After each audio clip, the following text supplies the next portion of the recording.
indispensable. Et puis, donc maintenant, on va passer à parler brièvement du projet, justement. Notre séminaire s'inscrit dans le cadre d'un projet pilote sur 4 ans et nous avons dit que ce séminaire-là constitue un peu la clôture de ce projet pilote.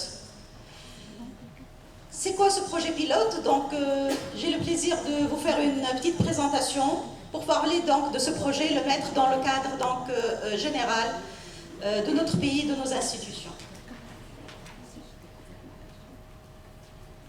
Donc, le projet pilote MENA, RSO sur la responsabilité sociétale des entreprises, 2011-2014. Il est organisé par l'INORPI. Je sais que tout le monde connaît l'INORPI, mais on va quand même dire un tout petit mot sur l'INORPI. Et puis, pourquoi une norme sur la responsabilité sociétale? On avait l'habitude d'autres normes, qualité, management, produits, etc. Mais pourquoi une norme sur la responsabilité sociétale? Et pourquoi un projet pilote? Pourquoi? On va essayer de répondre à ces questions à travers l'historique, quelques dates clés, etc. Et puis, donc, on va passer en revue très brièvement le contenu du projet pilote en termes de formation, d'accompagnement, de sensibilisation, etc. Et on va clôturer par quelques préconisations pour la durabilité justement de la démarche du projet. Des préconisations, donc on va essayer de se projeter dans le futur pour savoir dans quelle mesure est-ce qu'on pourrait continuer justement sur cette lancée. Alors l'INORPI, en bref, bien sûr, l'INORPI, on n'arrête pas de dire que l'INORPI c'est une institution d'appui à l'économie nationale, par excellence. Pourquoi? Parce que nous sommes l'organisme national de la normalisation, donc les normes, de certification, donc la conformité par rapport à ces normes, et de propriété industrielle, c'est-à-dire la protection justement de nos acquis au niveau des marques, des produits, des marques, des labels, des brevets, etc. Donc c'est la partie donc, propriété industrielle. Et puis donc l'INORPI tient le registre central du commerce. Vous savez ce que c'est un registre du commerce? C'est un registre central, c'est le duplicata donc, de tous ces registres auprès des tribunaux de première instance. Donc l'INORPI a un rôle de formation, d'information et de communication donc, sur ces différentes activités. Et puis l'INORPI collabore avec toutes les parties prenantes tunisiennes. Je dis bien toutes les parties prenantes tunisiennes parce que ces activités sont transversales et toutes les parties prenantes sont concernées par les activités de l'INORPI. Et puis l'INORPI, de par donc, le texte qu'il a mis en place, il représente la Tunisie auprès des instances internationales, régionales, etc., qui opèrent dans ces activités, et notamment l'ISO, l'Organisation internationale de normalisation, avec qui nous menons donc ce projet pilote. Donc l'INORPI fait les normes. C'est un organisme de normalisation et les normes sont un gage de conformité au service de l'entreprise, de production, de service, sont un gage de conformité au service de l'administration publique, l'administration centrale, et puis un gage de conformité pour tout type d'organisation. Je dis tout type d'organisation avec un O majuscule parce que les organisations dans le sens large sont celles qui ont une activité quelconque. Une activité dans un sens de produit, de service, dans une institution donc, publique, dans une association, etc. Donc tout type d'organisation qui opère, qui est actif, donc il a des responsabilités vis-à-vis d'autrui.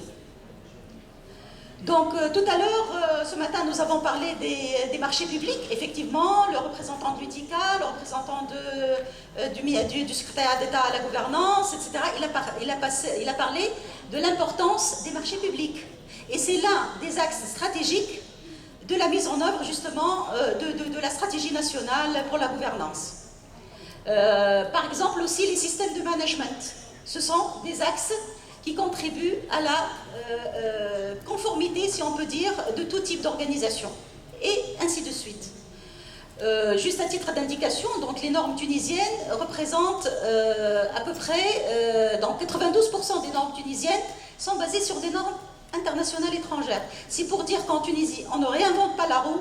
L'INORPI prend les meilleures pratiques à l'international en termes de normalisation, il les examine et puis il les adopte et les fait connaître et encourage les entreprises et les organisations à les appliquer. C'est ça le rôle de l'INORPI, et c'est pour ça qu'on dit que c'est une institution d'appui à l'économie nationale. Donc pourquoi l'ISO développe une norme sur la responsabilité sociétale et mène un projet pilote? En fait, l'ISO, c'est la plus grande organisation internationale, c'est une ONG, hein, mais c'est la plus grande ONG qui fait les normes, et dont les normes sont appliquées au niveau international, notamment pour les échanges commerciaux. Donc l'ISO, elle fait les normes internationales. Et pourquoi est-ce qu'elle a développé une norme sur la responsabilité sociétale? En fait, parce que les normes sont faites pour être appliquées dans notre monde, dans les échanges commerciaux, et dans un sens de durabilité. Les échanges aujourd'hui, mais aussi les échanges demain. Donc, quand on dit aujourd'hui et demain, c'est-à-dire les normes sont un besoin pour les générations présentes, mais aussi les générations futures. Et puis les normes, élaborées par l'ISO et adoptées dans nos pays, doivent être en phase avec le marché. Elles doivent être globalement pertinentes. Et c'est ça l'importance des normes internationales. Et c'est ça l'importance donc des normes que met en place l'ISO. Et là, ces normes-là et ces projets-là, dans le projet pilote, il a été fait dans un cadre bien déterminé de l'ISO qui est le programme pour les pays en développement.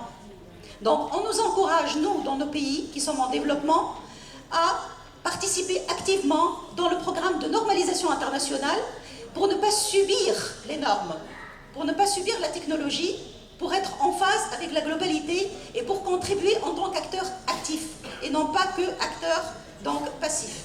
Et c'est ça l'importance donc des normes internationales et l'importance d'adhérer à ce type de projet pilote qui est orienté vers nous. Donc la notion de développement durable, en fait, est très importante dans le sens où ce n'est pas un thème théorique, mais c'est un thème qui a été beaucoup discuté et qui est un thème globalisant et qui est un thème qui aboutit au développement durable, effectivement. Parce que ce schéma-là, vous voyez qu'il commence dans les années 70, là où les choses ont commencé à mûrir en termes de discussion sur le plan international des différents acteurs sur le développement durable et tout ce qui tourne autour du développement durable. Donc nous avons une progression dans le temps à travers différents acteurs. Les concepts ont évolué et vous voyez donc au niveau supérieur qu'il y a eu plusieurs conférences internationales qui parlent du développement durable, qui parlent de l'environnement, qui parlent donc du respect des droits de l'homme, jusqu'au sommet de la Terre de Johannesburg en 2002, et puis le Rio+20 qui vient d'être fait il y a à peine 2 ans. Donc ce sont des sommets à l'international qui regroupent tous les opérateurs, toutes les parties prenantes, politiques, industrielles, société civile, etc. Tout ce monde-là est concerné par ces sommets qui discutent notre avenir, en fait. Ils discutent notre présent et notre avenir en termes de développement durable. Et vous voyez, à gauche, nous avons une évolution des concepts et une évolution des acteurs, parce que pour dire aussi que nous avons abouti aujourd'hui à l'adoption d'une norme sur l'ISO 26000, qui est une norme globalisante qui introduit des concepts nouveaux relatifs à la gouvernance, à l'éthique, à la transparence, à la lutte contre la corruption, etc. Il y a des concepts qui sont entrés en jeu pour défendre l'environnement, défendre le droit des travailleurs, défendre le droit des enfants, etc., etc. Et vous vous rappelez que lors de ces sommets, on voit la société civile, on voit les acteurs qui agissent devant les bâtiments donc, ultra protégés, des politiques, etc., pour dire, voilà, on fait entendre notre voix en faveur de l'environnement, en faveur des diplômés chômeurs, en faveur du respect des droits de l'homme, etc., etc. Donc, une évolution des concepts à travers le temps et une évolution des acteurs, c'est ce qui a fait que, fin 2010, donc, on a abouti, en septembre 2010, on a abouti à l'adoption de la norme ISO 26000 sur la responsabilité sociétale. Parce que l'ISO, comme j'ai dit, c'est la plus grande organisation internationale qui fait les normes. Elles sont utilisées à différents niveaux. Donc, elle a pris l'initiative de réfléchir sur le besoin de faire une norme. Mais justement, une norme, de quelle façon? Et là, je vous donne des dates clés pour comprendre un peu le processus. Entre 2001 et 2002, donc l'ISO a créé un groupe stratégique consultatif sur la responsabilité sociétale. Ce groupe a été appelé à réfléchir sur la faisabilité de l'élaboration d'une norme sur la responsabilité sociétale. Entre 2003 et 2005, ce groupe-là a proposé, après avoir pensé à faire une norme de système de management, donc il a proposé à modifier la nature même de ce document donc, normatif.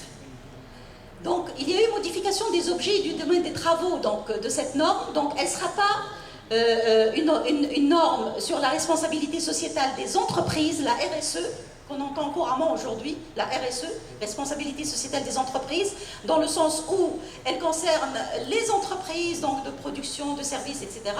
Mais elle sera une norme pour tout type d'organisation, effectivement. Ce n'est pas uniquement les entreprises. Et ça, on l'a dit tout à l'heure plusieurs fois. Donc, tout type d'organisations sont concernées par la responsabilité sociétale.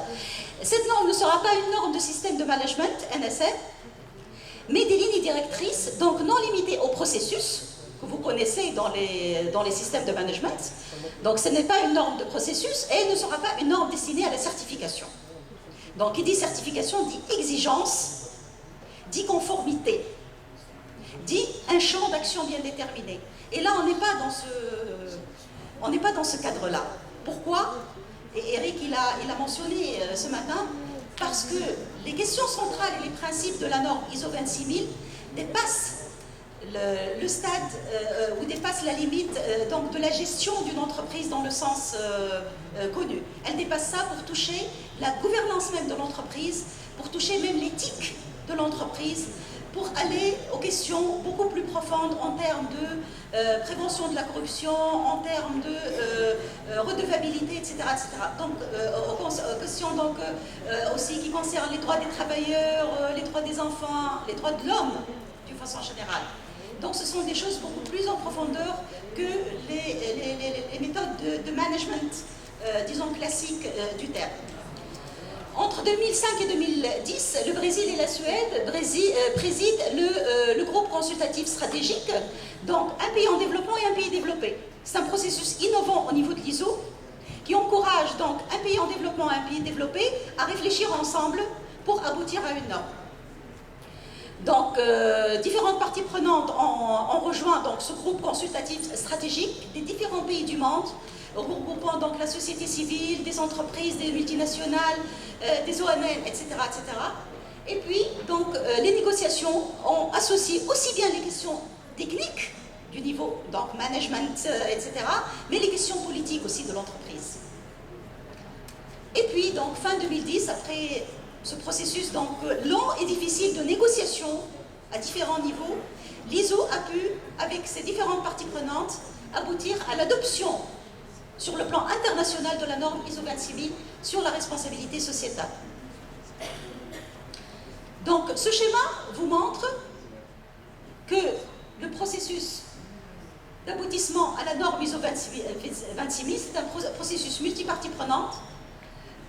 Il a fédéré plusieurs instances et initiatives internationales existantes, telles que, c'est-à-dire l'ISO a travaillé avec l'OIT, par exemple l'Organisation internationale du travail.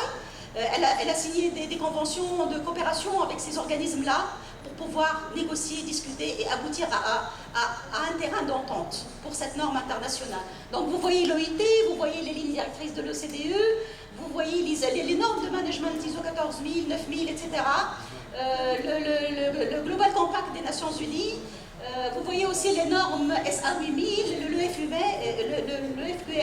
le GRI, le Global Reporting Initiative aussi, qui est une initiative internationale en termes de reporting intégré, etc.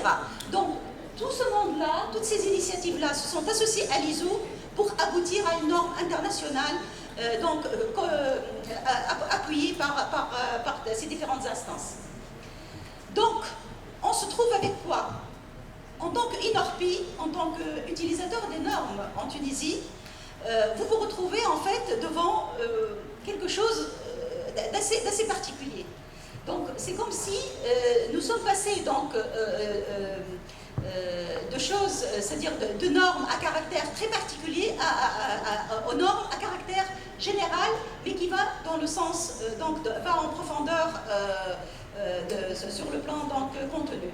Donc, nous avons maintenant une boîte à outils en termes de normes. Nous sommes passés donc des normes de spécification de produits aux normes d'organisation et de management, que vous connaissez tous, aux normes de qualité de service, aussi, donc la qualité de service donc selon des normes bien déterminées, aux normes pour l'évaluation de la conformité, à l'évaluation globale des impacts économiques, environnementaux et sociaux selon les questions centrales et les principes de la RSO ISO 26000. Donc vous voyez la progression en termes de réflexion et en termes de mise à disposition d'outils pour les différents opérateurs, les différentes organisations. Ce sont des outils qui sont à la disposition de toute entreprise pour avoir un management, je ne dirais pas un management moderne, mais un management responsable. Donc le projet pilote 2014, donc 2011-2014, quels sont ses objectifs? Le projet donc vise à